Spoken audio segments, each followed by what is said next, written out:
నమస్తే, welcome to Sakshi digital exclusive. This is Durga. చెన్నైలోని tea నగర్లో రోడ్లు శుభ్రం చేస్తోన్న ఓ పారిశుద్ధ కార్మికురాలికి చెత్త కుప్పలో 36 తులాల బంగారు నగలు దొరికాయి. వెంటనే ఆమె చేసిన పనికి అంతా షాక్ అయ్యారు.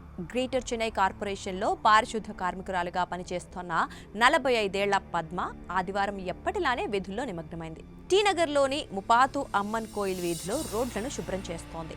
మధ్యాహ్నానికి విధులు ముగించుకొని ఇంటికి వెళ్లేందుకు బయలుదేరింది. ఇక ఈ క్రమంలో రోడ్డు పక్కనే ఉన్న ఓ తోపుడు బండిపై ప్లాస్టిక్ బ్యాగ్ కనిపించింది.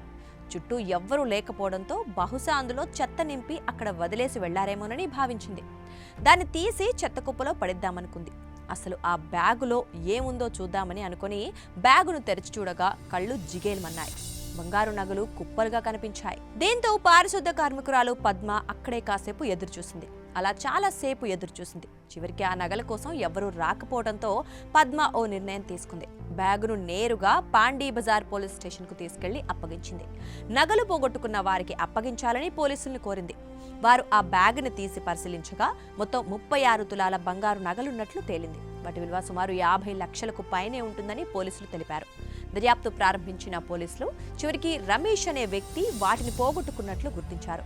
తన స్నేహితుడితో మాట్లాడుతున్న సమయంలో నగల బ్యాగును తోపుడు బండిపై పెట్టిన రమేష్ తర్వాత బ్యాగును మర్చిపోయి వెళ్లిపోయినట్లు గుర్తించారు. ఇక ఆ నగలను కొన్న పత్రాలను పరిశీలించిన తర్వాత పోలీసులు వాటిని రమేష్ కు అప్పగించారు. ఇక ఈ వార్త సోషల్ మీడియాలో వైరల్ కావడంతో ముఖ్యమంత్రి స్టాలిన్ సోమవారం పద్మను సచివాలయానికి ఆహ్వానించారు. ఆమె నిజాయితీని మెచ్చుకున్నారు. అంతేకాదు శాలువాతో సత్కరించారు. ఆమె నిజాయితీకి గుర్తింపుగా ప్రభుత్వం తరపున ₹1,00,000 నగదు పురస్కారాన్ని అందజేశారు. నిరుపేద కార్మికురాలైనప్పటికీ ఆ నగల కోసం ఆశపడకుండా పద్మ చేసిన పనిని అందరూ మెచ్చుకుంటున్నారు.